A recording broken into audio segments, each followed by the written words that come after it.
seinte ääre asetatud varradelle on riputatud igasuguseid kirevaid kostüüme, mis laval peavad rõõmustama publiku silma.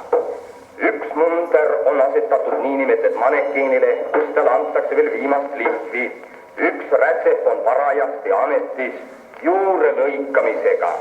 Kas kuulete? Teisel rätsepal on tegemist õmblusmasina juures